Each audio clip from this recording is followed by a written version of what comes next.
Lepo pozdravljene, dragi gledalke in gledalci, poslušalke in poslušalci našega podcasta Poslovni nasveti Gospodarske zbornice Slovenije.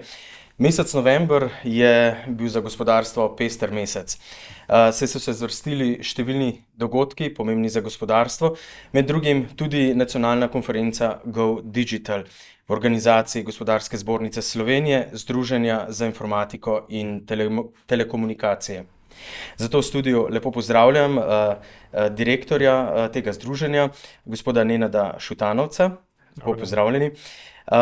Na dogodku pa je bila seveda podeljena tudi nagrada Go Digital za najboljši digitalni projekt leta 2024, ki jo je prejelo podjetje INEA v sodelovanju s Plastiko Skaza za projekt Vizualna kontrola v hiši števcev z uporabo umetne inteligence. Lep pozdrav tudi generalnemu direktorju podjetja INEA, gospodu Petru Kosinu. Dober dan. Lepo pozdravljena obema. Lep pozdrav obema. Gospod Šutanovac, letošnja konferenca je bila posvečena uporabi umetne inteligence v gospodarstvu. Ta je za podjetja zelo pomembna. Prinaša številne koristi, ki prispevajo k njihovi učinkovitosti, produktivnosti in nenazadnje tudi dvigu inovativnosti, morda tudi stroškovni učinkovitosti, bomo kasneje slišali. To bomo zelo konkretno videli na seveda samem projektu, primeru, ki ga bo predstavil gospod Kosin kasneje. Kaj je pravzaprav glavni cilj nagrade Go Digital in kakšen je odziv podjetij na to nagrado? Ja, hvala za vabilo in za to vprašanje. Torej, nagrada Go Digital, zdaj tretje leto, je nagrada, kjer podeljujemo priznanja za najboljše digitalne projekte v Sloveniji v preteklem letu. Za samo konferenco, kjer to nagrado podeljujemo, smo začeli pred 7 leti in smo skozi konferenco ugotovili, da je ena od potreb podjetij to, da pride do izmenjave izkušenj, izmenjave dobrih praks in da je zelo koristno za mnoga podjetja, če pokažemo, kaj so najboljše prakse v Sloveniji, se pravi v soseščini, kaj moj kolega dela in kakšni so učinki tega. In potem smo se odločili, da vzpostavimo nagrado za to. Namen te nagrade je torej, da pokažemo, kaj so najboljši projekti in da udeleženci vidijo, da smo v Sloveniji pravzaprav sposobni delati zelo dobre projekte in produkte, da smo konkurenčni globalno in da so mnogi primeri v Sloveniji primerni za uporabo v različnih poslovnih okoljih. Se pravi, da to uporabo čim bolje širimo. V letošnjem letu je bila vodilna nit umetna inteligenca, se pravi, smo zbirali najboljše primere z področja uporabe umetne inteligence, ker pač menimo, da je v Sloveniji priložnost, da res pospešimo uporabo umetne inteligence velika. In kakšen je bil odziv podjetij? Letošnje leto, kot ste rekli, je tretje leto zapored, odkar organizirate to nagrado. In morda še katere značilnosti ločijo zmagovalni projekt, ki ga bomo kasneje predstavili, od ostalih projektov? Ja, moram reči, da smo zelo veseli in ponosni na nek način, da je ta nagrada, da smo s to nagrado vzpostavili neko pozicijo, neko vrednost v Sloveniji, se pravi priznana nagrada. Tako da je res včasih težko zbrati zmagovalca, ker je med dobrimi projekti so relativno majhne razlike, ki dejansko potem odločijo zmagovalca. Pomembno pri tem nagrade je, imamo jasno postavljene kriterije in komisijo, ki izbira, ki je tudi raznolika iz različnih vidikov, je, da spada v rdečo nit konference, se pravi v tem primeru v letošnjem letu je bila to umetna inteligenca. Pomembno pa nam je, da je tehnološko zahtevna, čim bolj kompleksna, se pravi, da je teh tehnologij, ki res prinašajo dodano vrednost in teh sodobnih načinov in konceptov v taki rešitvi čim več. Na koncu je pa seveda pomembno, na nek način ne, da so uporabljene tehnologije, ampak kakšna je pravzaprav vrednost za kupca, oziroma za trg, odvisno od tega, ali govorimo o enem kupcu, za katerega je bil produkt ali pa projekt narejen, ali je to trg. Prav, kakšna je res dodana vrednost za kupca. Tako da to so, rečemo, ključna vprašanja po ostalih kriterijev za izbiro zmagovalca. No, in tukaj smo pri zmagovalcu letošnjega leta, podjetju INEA. Gospod Kosin, pri vas se ukvarjate z avtomatizacijo proizvodnih procesov in linij z uporabo robotike, strojnega vida in seveda tudi umetne inteligence.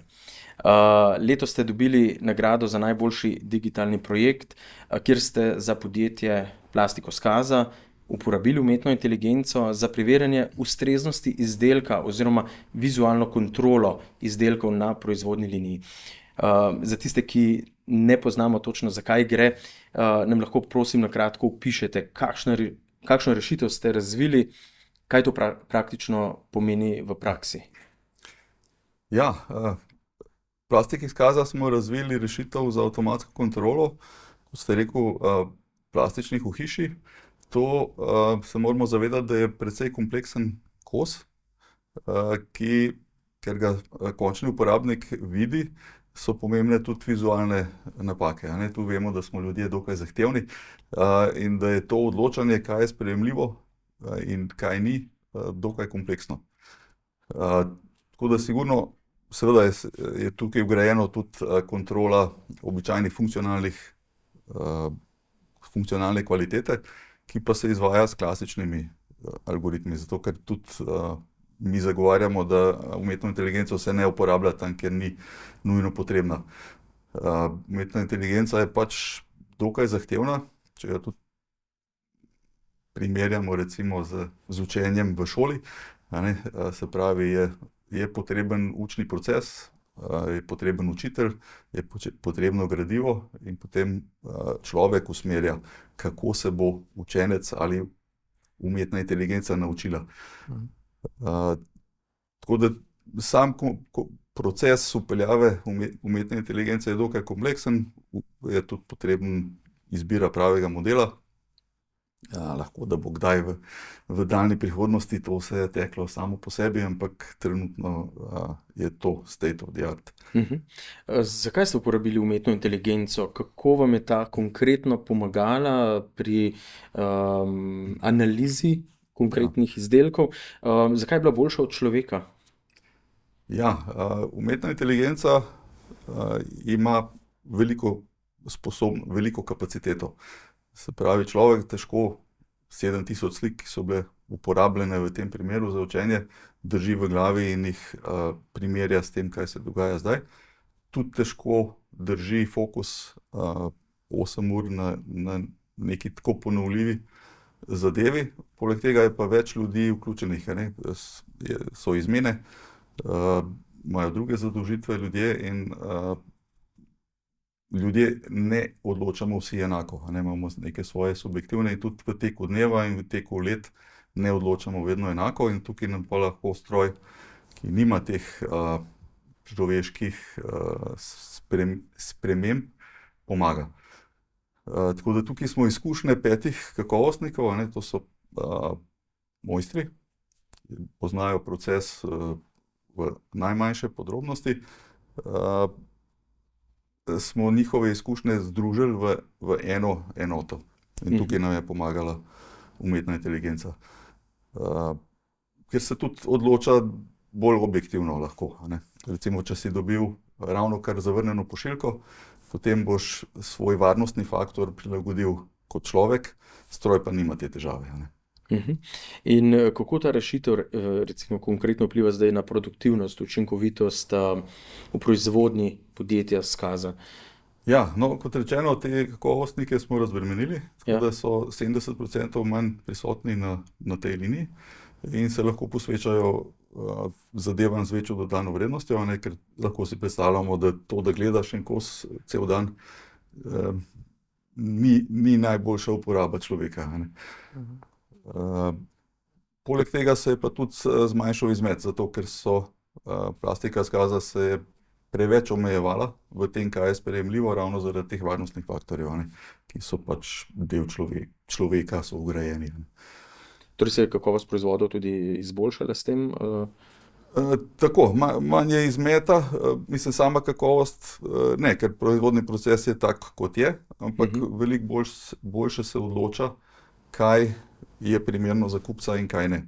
a ne, in zdaj s tem so pol povezane tudi ekološke posledice, ker če ni izmeta, potem nimaš plastike na odpadu, a ne, tako da. Predstavljam si, da je recimo vpeljava umetne inteligence in v nek tak proizvodni proces, sploh če je na novo, če to prvič vpeljuješ, kar precejšen zalogaj za podjetje. Kako pa je potem z donosnostjo, povrnitvijo take naložbe? Drži. Recimo, če se kar osredotočimo na projekt Skaze. No, na tem projektu je donosnost zelo dobra. Ocena je, da bo povratek investicije v manj kot 10 mesecih. Treba je pa biti seveda previden, ne? In tukaj je seveda industrija vedno konzervativna in preverja, kaj bo dobila. Tukaj je tudi izziv umetne inteligence zdaj, zaradi tega, ker ni še toliko izkušenj, da bi lahko natančno napovedal oprijemljivo, kaj bo rezultat, ne. So pa pač tisti, ki se s tem ukvarjamo, znamo preceniti, kje so meje človeka in kje so meje umetne inteligence in kje je etična uporaba smiselna in kako jo nadzorovati. Tako da skupaj s stranko sigurno lahko najdemo priložnosti, ki pa jih je veliko. Verjetno ste naleteli tudi pri tem konkretnem projektu na kakšne izzive. Morda kakšnega izpostavite, pa kako ste ga rešili? Izzivi vedno so. Mi smo, pač radi se tudi malo pošalimo na svoj račun, ne. Ko je bil model prvič natreniran, so bili prvi poskusi potem na realnem porazni, ne. In to je treba pričakovati, ne, zato ker tudi ChatGPT, ko so ga naučili in hoteli spustiti v javno uporabo, so ugotovili, da pač določenih stvari ne počne v redu. In so ga potem še 2 leti trenirali, ne. Tako da ta učni proces je tako kot v šoli, a ne. Nekaj naučiš, moraš preveriti in ko preveriš, potem popraviš to, kar se je naučilo in potem dobiš šele ta pravi izdelek, ne. Tako da v prvi iteraciji so v plastiki Skaza bili zelo razočarani, kaj pa se to ne dela, to sploh ne bomo uporabili. Ampak treba je samo analizo narediti, zakaj se je stroj tako odločil. In to je tudi zelo pomembno pri uporabi umetne inteligence, da vedno imamo na voljo od stroja proces, kako se je odločil. Ker edino na ta način lahko upravljamo in nadzorujemo, da je ta proces pravi, a ne. Tako da po analizi, kako se je stroj odločil in zakaj je to prišlo, a ne, se je ugotovilo tudi, da so neke smeti prišle v skladišču, čeprav je bilo vse to zelo lepo zapakirano. Potem seveda stroj ne ve, da je ta smet prišla kasneje, a ne.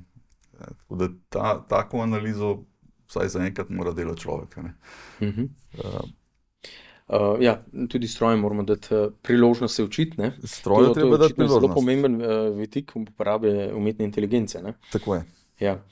Vaše podjetje se ukvarja z avtomatizacijo proizvodnje, sodelujete v procesih snovanja tako imenovanih pametnih tovarn, industrije prihodnosti, ne, če se drugače izrazim. Kaj umetna inteligenca pomeni recimo za vaše podjetje? Kje vidite priložnosti?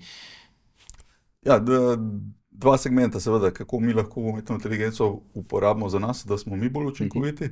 Drugi je pa, kje vidimo pri naših strankah in partnerjih, kje so bolečine in ki bi jih lahko naslovili z umetno inteligenco. Tukaj priložnosti in interno in eksterno je zelo veliko. Tisti, ki bojo se premaknili hitreje, bojo zelo verjetno v prednosti. Tukaj se vidi predvsem seveda, ker je to del avtomatizacije, so to ponavljajoče naloge, tam, kjer je zahtevan velika kapaciteta, veliko pomnjenja, ne, tu smo z umetno inteligenco naprej. V internih procesih seveda ChatGPT uporabljamo tudi prepoznavo besedil. Recimo zdaj že delamo, da sheme, strojne sheme pregledamo z umetno inteligenco in digitaliziramo v našo potrebno obliko te sheme in jih potem lahko naprej obdelujemo v naših orodjih, a ne. prevajanje itak, ne, dokumentacija, izboljševanje dokumentacije. To vse že teče, pa sigurno bomo našli še kup priložnosti, kako neke nam, človeku, zahtevne operacije, ki pa niso intelektualno zelo zahtevne, a ne. Ni treba biti neki blazno inovativen. Tukaj bomo sigurno še našli. Skratka, umetna inteligenca lahko močno pomaga pri optimizaciji samih procesov, ne? Interno sigurno. Ja. Kako pa morda z razvojem novih produktov, storitev? Tako. Imate izkušnje tudi z tega področja? Imamo, že razvijamo, pa smo že delno razvili. Tukaj vidimo, recimo, zdaj pri nas popularen električno omrežje, a ne. To je kompleksna zadeva, zdaj, ki so obnovljivi viri, ki so še nepredvidljivi, je še veliko bolj kompleksna in tukaj vidimo, da nek celovit prediktivni model bi nam tukaj lahko zelo pomagal kot družbi, a ne, da optimiramo to, kar imamo, pa tudi seveda posamezni deležniki v sistemu. Prediktivno vzdrževanje, recimo, tukaj je ogromno priložnosti. Tukaj res bi umetna inteligenca, ker vse na vzorcih, ki so kompleksni in jih pač človek ne razume kot take, a ne, bi se lahko zelo izkazala, seveda tukaj je treba nekaj razvoja. Pa to, kar smo imeli v plastiki izkaza, ne, kontrola kakovosti, pa potem gledamo še naprej, kako avtomatsko z uporabo umetne inteligence popravljati same procese nazaj. Se pravi, analiziraš, kaj je narobe na izdelku in vplivaš nazaj v proces avtomatsko. Tukaj vidimo velike priložnosti izboljšav, ker kot vemo v avtomatizaciji, čim hitreje se napaka popravi, napaka v procesu, tem manj je izgub, tem boljša učinkovitost in so vsi bolj zadovoljni. Tako je na koncu tudi boljši rezultat podjetij.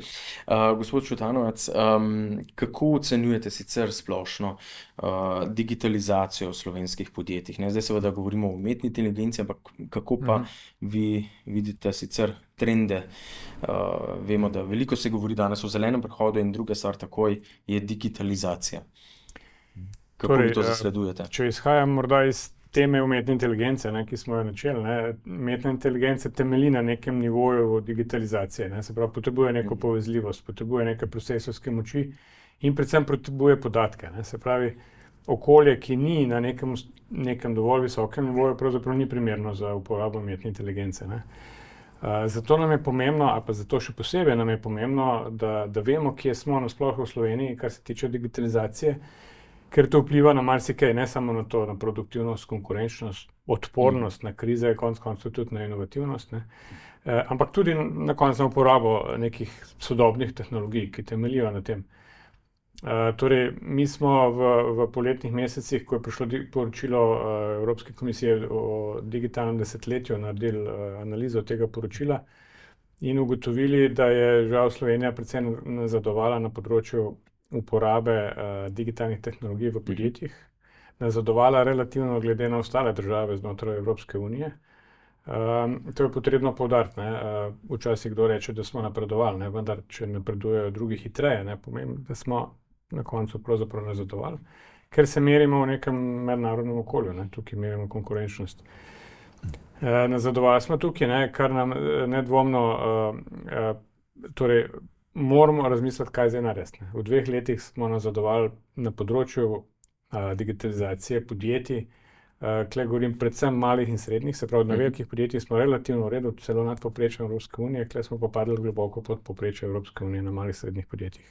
Kar pa predstavlja večino slovenskega gospodarstva, ne? Tako je. Ja. In tudi v Evropi je podobna situacija, kar se tega tiče, ne, se pravi, res moramo fokus na spodbude digitalizacije malih srednjih podjetij vzpostaviti. In pri tem, da smo nazadovali, je eden od vzrokov, po našem mnenju, tudi to, da v zadnjih 2 letih ni bilo pravzaprav nobenih mehanizmov za podporo malih srednjih podjetij pri digitalizaciji, ki so v preteklih letih bili.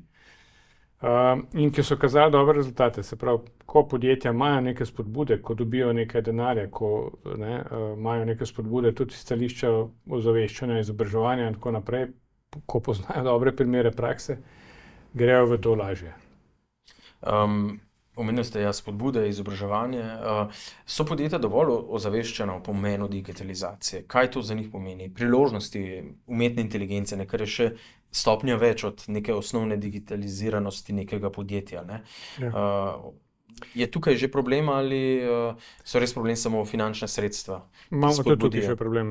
Ne v velikih podjetjih, velika podjetja imajo dovolj virov na voljo, da te stvari zelo dobro poznajo in vejo, kakšne so priložnosti za njih in za njihovo poslovanje. Mala, srednja pač sigurno virov imajo bistveno manj. Rečemo, srednja podjetja še imajo morda ljudi, ki se ukvarjajo s tem, manjša nimajo ljudi, ne? Se pravi, morajo se vedno nasloniti na zunanje ljudi. Je sigurno precej rezerve v ozaveščanju tega, kaj pravzaprav digitalizacija in zdaj pač umetna inteligenca lahko prinese v neko poslovno okolje. In ko to zavedanje recimo obstaja, ne, imeti dober ekosistem, ne, da spodbudi potem odločitev teh podjetij v to smer. In manjša, ko je podjetje, težji se odločajo pravzaprav za to, ne, in ne rabijo pravzaprav spodbude. Ne. In če sem prej omenil, da so manjkale te spodbude v preteklih letih in da smo nazadovali, tudi pri spodbudah se merimo v nekem mednarodnem okolju. Ne. Če druge države spodbude imajo, ne, mi pa ne, potem sigurno nazadujemo. Ne. Imamo tukaj kakšno primerjavo morda z drugimi državami, koliko vlagajo v digitalizacijo podjetij? Primerjavi s Slovenijo. Neke spodbude kljub samo so, ne? Ja, gospodarsko ministrstvo recimo ima, ne? Torej, Ministrstvo za gospodarstvo, turizem in šport pripravlja zdaj neke spodbude, ki bojo od naslednjega leta naprej, verjamem, spodbudile mala, srednja podjetja na tej poti digitalizacije. Če si primerjamo z ostalimi državami, tudi UMAR dela primerjave recimo investicij v tehnologijo, pa tudi v znanja, ne. Tukaj pravzaprav smo bili pred leti med uspešnejšimi in smo v zadnjih letih nazadovali, ne. In ključno pravzaprav, če podjetje hoče digitalizirati svoje okolje, ne glede na to, je to proizvodnja, je to poslovni del podjetja, mora vlagati in v tehnologije in v znanja, ne. In se pravi, in v tehnologijo samo in v neke neopremljiva sredstva. In ker tukaj nazadujemo, lahko bi se vprašali, zakaj nasplošno nazadujemo pri teh investicijah, rabimo pač te spodbude, ne.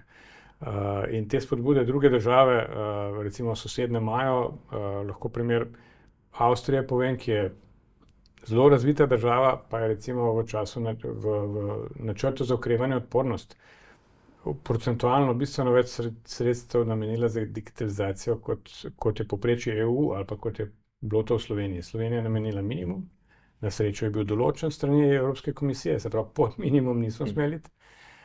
Ampak očitno se sami še premalo zavedamo, koliko digitalizacija res prinese na koncu, ne. In podjetju, vsaki organizaciji, javni upravi in na koncu družbi. Tako da manjka nam še tega zavedanja, ne. In potem na koncu odločnosti ali pa odločitev v to smer. Katere korake pa bi morali recimo storiti v Sloveniji, da bi postali vodilni na področju pa umetne inteligence? Na tem področju smo seveda boljši, ne?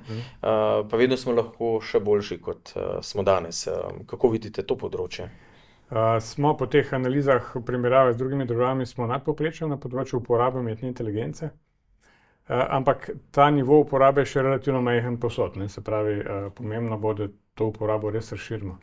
Naše mnenje je, da smo v Sloveniji, da imamo neke temelje, ki bi lahko izkoristili za to, da pospešimo in da Slovenijo, ko bi rekel, izstrelimo med vodilne v Evropski uniji, ne. Saj Evropska unija ni edino merilo, ne, ampak kljub vsemu, ne, tule se merimo, imamo te lestvice in znamo ugotoviti, kje smo. Torej imamo veliko raziskovalcev na tem področju, merjeno mednarodno, ne. Imamo naše ljudi v Stanfordu, Harvardu, ali pa ljudi, ki sodelujejo v evropskih inštitucijah, ki se ukvarjajo z umetno inteligenco, ljudi, ki imajo neverjetne izkušnje tukaj. Konec koncev se ukvarjamo v Sloveniji s umetno inteligenco že več kot 50 let. Doktor Ivan Bratko je to začel, ne, na fakulteti pa na inštitutu. Še danes je na Amazonu knjiga njegova Programming in Prolog for Artificial Intelligence, še danes, ne. Izdana, mislim, da je bila v 80-ih letih. In pa konec koncev, in ne nazadnje, imamo dobre primere iz prakse. Tukaj je en tak primer, ne, imamo ostale nominirance, ki so bili finalisti nagrade, tudi lansko leto je bilo nekaj zanimivih primerov iz prakse. Torej, imamo veliko temeljev, na katerih lahko gradimo in verjamemo, da lahko pospešimo. Recimo na sejmu, svetovni IKT sejmu v Dubaju, uporabljamo zdaj 2 leti že slogan Slovenija Premier Hub for Data and AI Innovation. Ne, da bi res že bili Premier Hub, ne, ampak verjamemo, da to res lahko postanemo. Ne. Eden od ključnih perečih problemov, ste ga že prej omenili, so zagotovo ljudje, znanje. Slovenija ima izrazito pomanjkanje IKT strokovnjakov in pa seveda tudi problem imamo z digitalnimi kompetencami, ne. Na teh 2 področjih smo praktično na repu Evropske unije. Kaj bi morali storiti, da bi to stanje izboljšali v naslednjem letu, 2, 3? Ja, ta problematika kadrov oziroma digitalnih kompetenc, ne, je res zelo, zelo pomembna in kar pereča v Sloveniji, ne, ker smo tudi tukaj pod povprečjem Evropske unije. Gre na eni strani za digitalne kompetence. Zdaj, če se osredotočimo na gospodarstvo, ne, gre za digitalne kompetence, ki jih imajo pravzaprav vsi zaposleni, ne, in kjer vse zaposlene pravzaprav izobražujemo zato, da bi dvigovali svoj nivo digitalnih kompetenc, ker se enostavno delovna mesta spreminjajo. Tako kot ste vi omenili v vašem primeru, ne, ko se ljudje potem, ko je nekaj digitalizirano, v tem primeru z umetno inteligenco, lahko ukvarjajo z stvarmi z višjo dodano vrednostjo. To je realnost na mnogih delovnih mestih, ne, in če se te realnosti zavedamo, če se podjetje zaveda te realnosti, potem ve, da mora izobraževati ljudi za neke nove naloge, kot so verjetno tudi mogli narediti v plastiki izkaza, ne. In tukaj tudi potrebujemo spodbude, no. Tle smo tudi nekako nismo zelo aktivni tukaj. Gre za delodajalce, ki morajo razumeti to potrebo, priložnost, pa na koncu tudi grožnjo čez nekaj časa, če ne bomo svoje zaposlene izobraževali, pa tudi priložnost zaposlenih samih, da se izobražujejo, ker so potem bolj konkurenčni na trgu dela, v CV lahko zapišejo, da so bili na tem šolanju ali pa da so dosegli nek certifikat. No, del te zgodbe digitalnih kompetenc so pa IKT strokovnjaki, ne, ki jih v Sloveniji zelo primanjkuje. Tule smo tudi zdaj po zadnji lestvici, ne, ki sem omenil 25. znotraj Evrope, ne, samo 2 državi sta za nami. Torej, IKT strokovnjake potrebujemo, jih potrebujete vi, IKT podjetja jih potrebujejo tudi končni uporabniki, ne. Smo IKT panoga pravzaprav motor digitalizacije celotnega gospodarstva, ne. Zato brez tega enostavno ne gre, ne. Se pravi, moramo gledati celotno zgodbo problematike digitalnih kompetenc in IKT strokovnjakov tudi. Kako to reševati? Se pravi, večplatno, sigurno, lahko gledamo kratkoročno pa dolgoročno. Kratkoročno verjamemo, da en od pomembnih ukrepov bi bil res spodbujati dokvalifikacije in prekvalifikacije že zaposlenih. Mnogi zaposleni bi bili zainteresirani. Zaposlenih imamo v Sloveniji recimo 950 tisoč, ne, če zaokrožimo. Če bi samo nekaj procentov se odločilo, da gre bolj v smer IKT poklicov, bi imeli takoj nekaj tisoč novih IKT strokovnjakov, ne. In zdaj jih nekaj tisoč recimo primanjkuje, ne. To je recimo po našem mnenju kratkoročno pomemben ukrep. Seveda je tudi odpiranje za tujce ta ukrep, je tudi davčna zakonodaja, se pravi obremenitev plač, ki je previsoka. Del te zgodbe, ne, nismo konkurenčni. Privabljanje, ne, talentiranih kadrov ali pa obdržanje svojih lastnih. Tako, oboje, ja, oboje. Nismo konkurenčni primerjavi z nekaterimi sosednjimi državami, ne, in to je nekaj, kar je tudi potrebno nasloviti. Dolgoročno gledano gre pa tukaj za izobraževalni sistem, ne, ki ga moramo reformirati. Od osnovne šole, lahko bi rekel celo od vrtca naprej, ne, in začeti uvajati ta temeljna znanja s področja računalništva informatike že od vsaj osnovne šole naprej in to kontinuirano, ker so ta znanja pomembna, in zdaj ne govorim samo o IKT strokovnjakih, za vse bodoče zaposlene, ne, zato da so mladi usposobljeni za ta digitalni svet, pravzaprav, v katerem danes živimo, ne? In še bolj bomo živeli, glede na to, kako se stvari. In obenem tudi, da smo ozaveščeni vsi, ne? Vsak ima danes vsaj telefon, ne? Če še kakšne druge pametne naprave, ne? Da smo ozaveščeni tudi pred morebitnimi kibernetskimi grožnjami. Ne? Vsem tem smo govorili na letošnjem vrhu slovenskega gospodarstva. Ja. Tudi tam je gospodarstvo pozvalo k konkretni aktivnosti vlado, ne? Ja. V zvezi z uvedbo Ja. predmeta z osnovami Ja. računalništva in informatike, ne, v osnovne in srednje šole. Tako je, želimo prepričati politične odločevalce, da je uvedba obveznega predmeta, ki bi prinesel temeljna znanja računalništva in informatike v osnovno in srednjo šolo. Ta temeljna znanja pomenijo tudi, ne, kot so omenili, kibernetsko varnost, tudi znanja z področja kibernetske varnosti, se pravi, kako bojo mladi razumeli nevarnosti, ki jih čakajo v tem svetu. In na naši konferenci sem tudi omenil področje e-zlorabe otrok, ne, ki je relativno malo poznano, ne, ampak prihaja do e-zlorab mladostnikov, osnovnošolcev, ker enostavno se ne zavedajo, kaj vse jih čaka, ne, pornografija otroška na internetu in take stvari. Problem tega je, da starši dostikrat tudi niso dovolj vešči v tem digitalnem svetu, da bi svoje otroke zaščitili in pa jih tudi opolnomočili za ta svet. Se pravi, moramo v šolskem sistemu ta korak naprej narediti. To je bil predlog tudi vrha gospodarstva, zaradi problematike na področju kibernetske varnosti, ne, vendar gre za široko problematiko teh temeljnih znanj, kjer kibernetska varnost je del tega, algoritmično razmišljanje je drugi del tega. Kreiranje vsebin na internetu, ne gre samo ali pa v zelo mali meri za programiranje, tehnologijo samo. No, ko se pogovarjamo, gospod Kosin, o umetni inteligenci, ne, mislim, da vsakemu povprečnemu tudi državljanu prihajajo na misel različni tudi strahovi, morda ne, pomisleki in tako naprej. Obstaja nekakšen strah, ne, da bodo imele ta avtomatizacija, digitalizacija in pa ne nazadnje umetna inteligenca nek dolgoročen vpliv na naše prihodnje delo, torej da bo marsikdo od nas ali pa poklici, ki so bili do danes aktualni, jutri, da ne bodo obstajali več ali pa da se bodo tako močno spremenili, da je vprašanje, ali bomo lahko še zaposljivi. Kako vi gledate na ta razvoj in umetno inteligenco? Kje se bo to zgodilo in kakšne bodo pa priložnosti morda? Ja, priložnosti so sigurno tam, da bomo imeli ljudje več priložnosti se ukvarjati z nam primernim delom. Neke ponavljajoče, naporne, težke, ne samo fizično, pa psihično operacije, ki vemo, da človeka iztrošijo na dolgi rok. Tukaj je pač priložnost, da to delajo stroji in se mi premaknemo na vsaj po mojem mnenju, boljša delovna mesta. Seveda bo to zahtevalo tudi nekaj vložka z naše strani, ampak moramo se tudi zavedati, da človeških virov na splošno primanjkuje. Saj vsak dan poslušamo, koliko tisoč ljudi v vsaki panogi primanjkuje.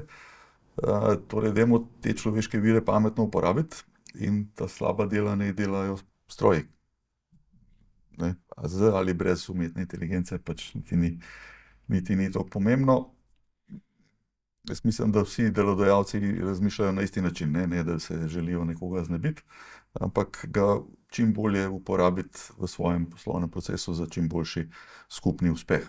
In to nič drugega nisem videl v svoji 30-letni karieri v avtomatizaciji. No, drugo vprašanje seveda pa je, ne, poleg tega strahu, je pa tudi vprašanje etike tovrstne inteligence, ne. Strah je tudi pred zlorabami same umetne inteligence človeka, ne. Zaradi ravno tega lastnega napredka in učenja, ne, ki bi se lahko obrnila proti človeku. Kakšen je vajin pogled na to? Kako bi morali to regulirati ali pa omejiti ta tveganja? Kdo bo začel? Torej, en način, kako omejiti, je akt o umetni inteligenci, ne, kot ste že omenili, ne, Evropa med prva v svetu sprejela določeno regulativo, ne, ki pravzaprav temelji na tveganjih, ki jih različne rešitve umetne inteligence prinašajo in obvladovanju teh tveganj. Jaz bi lahko rekel, da tveganja pri uporabi umetne inteligence nedvomno so, ne, ker pač umetno inteligenco proizvaja človek. Ne, in človek na nek način je pripeljal svet v to stanje, v katerem smo, s katerim ne moramo biti zadovoljni. Ne.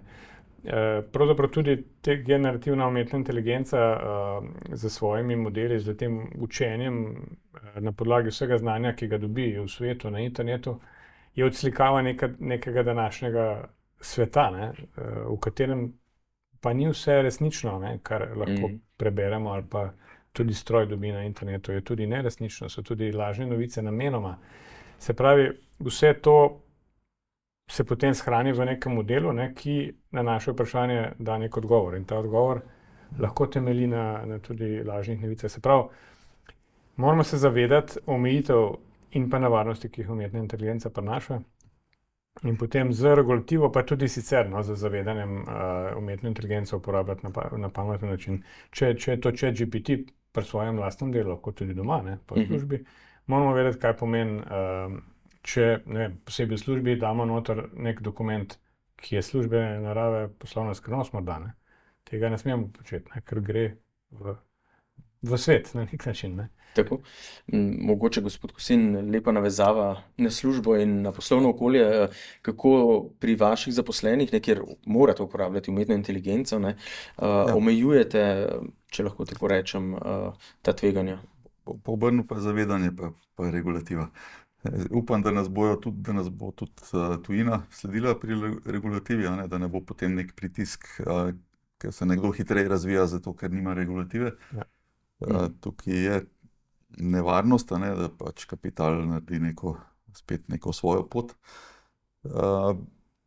Se pa treba tako, pač etika je tu res izjemnega pomena. Etična uporaba umetne inteligence in zavedanje, kako je umetna inteligenca prišla do odgovora. In tukaj bomo morali vsi še veliko narediti, da bo pri vsaki odločitvi jasno, odkot je prišla, da ne jemlje nekih informacij, ki niso verodostojne. In to tudi v proizvodnji, ne samo, tam je seveda zelo omejen nabor, odkot prihajajo informacije, ampak še vedno, saj smo imeli primere, ko se umetna inteligenca nekaj odloči kar tako. In če človek, ki to nadzira, ne ve, ali je umetna inteligenca dala priporočilo, če ji dovolimo, da kar izda ukaz, to ne bo nikoli dobro. Tako da vedno mora biti narejeno tako, da je umetna inteligenca da priporočilo, človek ima možnost to pregledati, analizirati, mogoče ne online, ampak z nekim zamikom in popraviti. Tako da človek mora imeti popoln nadzor, ali pa vsaj možnost popolnega nadzora v vsakem trenutku. Tako, vse se začne pri človeku, ki ustvari umetno inteligenco in na koncu jo mora tudi znati kontrolirati. Ne? Ja. Tako da, hvala lepa za to, gospod Šutanovec, morda še midva za zaključek. Še beseda o tem, kaj ponuja Gospodarska zbornica Slovenije in vaše združenje v njenem okviru za informatiko in telekomunikacije svojim članom za lažje uvajanje digitalnih tehnologij, ne nazadnje umetne inteligence. Prej sem omenil, da je ekosistem pomemben, da spodbuja podjetja in ostale organizacije v tem digitalnem svetu in na napredku, in vključno z umetno inteligenco. In Gospodarska zbornica Slovenije in naše združenje smo del ekosistema, pravzaprav, ki to spodbuja. Verjamem, da se dosti dobro zavedamo, kakšni so učinki in zakaj je to tako pomembno, zakaj je digitalizacija pomembna za vse nas, kot sem prej omenil. Delamo pa različne stvari, recimo dogodek, ki smo ga že omenili, je del te zgodbe. Se pravi, da naredimo dogodek, kjer kažemo na eni strani dobre prakse, na drugi strani pa pripeljemo neke vsebine, ki so koristne za podjetja, pa ne samo za IKT podjetja, za podjetja iz različnih panog. Izvajamo aktivnosti od ozaveščanja trga, se pravi gospodarstva nasploh, do izmenjave dobre praks, povezovanja, izobraževanja na tem področju. Imamo množico izobraževanj, kjer izobražujemo svoje člane pod posebej ugodnimi pogoji, včasih tudi brezplačno za uporabo tehnologij, ampak tam, kjer gre za nove stvari, kjer gre za stvari, ki še niso uveljavljene oziroma ni še znanje in zavedanje na tako visokem nivoju. Na drugi strani pa tudi panoga in gospodarstvo nasploh obravnavamo različna stališča, ki so zakonodajna, ali pa druge problematike, ki morda zavirajo na razvoj digitalizacije in potem do države sprejemamo določene stališča, da bi te stvari izboljšali. Torej, prizadevate si za, bi rekel, stabilno in tudi konkurenčno poslovno okolje, tudi za IT industrijo, ne? Da se lažje razvija. In posledično je to potem dobro in kakovostno okolje za celotno gospodarstvo, ker ima digitalizacija tako močen vpliv. Tako. Naj s to željo, da tako dobro delo tudi nadaljujete v prihodnjem letu, zaključimo naš tokratni podcast, ki naj povem, spoštovani gledalke in gledalci, da ni bil posnet za uporabo umetne inteligence. Vsi trije smo resnični in sedimo sedaj v studiu, kaj ne da. Hvala lepa obema gostoma, gospod Kosin in gospod Šutanovec, za obisk v našem studiu in seveda uspešno delo še naprej. Hvala lepa. Hvala.